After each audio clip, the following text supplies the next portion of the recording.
Now, the third thing that I did, rather than seek feedback on my manuscripts when I was writing my published books, because don't forget, I did a lot of workshops and a lot of feedback-based writing courses that did not help me and left me very, very confused. So there's an awful lot of structural guidance in 90-Day Memoir, because I found that was lacking in the courses that I did academically, and even just the workshops and weekend writing courses that I did, was this real structural guidance for the beginning, the middle and the end of So this really important piece is that I studied comparative titles.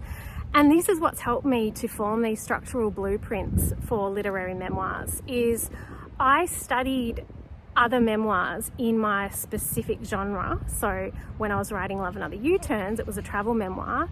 I studied them like they were maps, to the point where I would write down the word count for each chapter.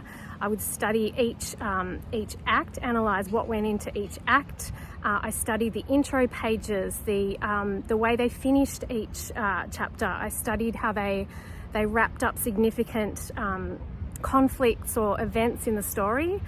And so this is what I put into this whole piece around comparative titles.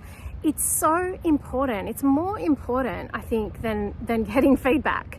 And I'm actually shocked at how many people write books and say, oh no, I'm not much of a reader. If you want to write in a particular genre, you need to love reading that genre, or at least have 2 or 3 books that you adore in that genre.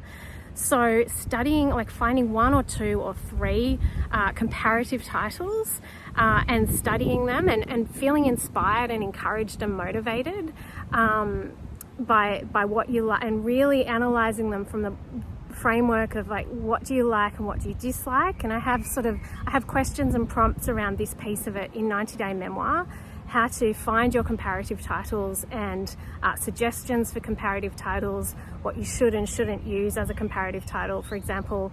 But this piece for me is much more important than sending anyone your draft, because if you think about it, I mean, books are amazing, books are magical, and you can submerge yourself into the work of an award-winning author and really, really study and learn from that. And so if you're struggling with knowing, okay, I'm doing a hybrid of this type of memoir with this, and this was really tricky for me with A Letter from Paris, because it was a hybrid that I could not find another example of. So it was both travel and family history and different types of memoir hybrid. And I really struggled to find my comparative titles, but when I did find a couple, I found that all sorts of light bulbs went off with certain structural pieces of the story. And that was when I started to learn more about the 3-act story structure and even the archetypes of the hero's journey, because I studied how other people dealt with certain conundrums with writing down certain character archetypes and analysing their own motivations and behaviour. So that can really help. And if you've watched any of the archetypes videos that I'm sharing at the moment, I've basically taught myself all that stuff about archetypes by studying how that's done in different memoirs and different genres. Because this is the thing about patterns and structure, is it's like music. You can have the same archetype. So let's say 20 of you are writing the enemy or the villain in your memoir, it'll be a completely different story, because we're all so different.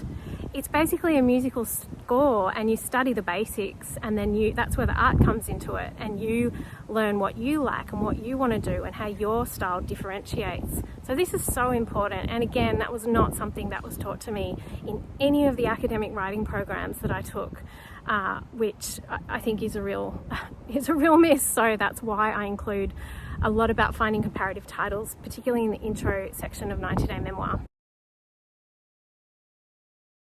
I hope this has been helpful and insightful, and you understand now why I don't believe in critiques or feedback on your first or second or even your third draft.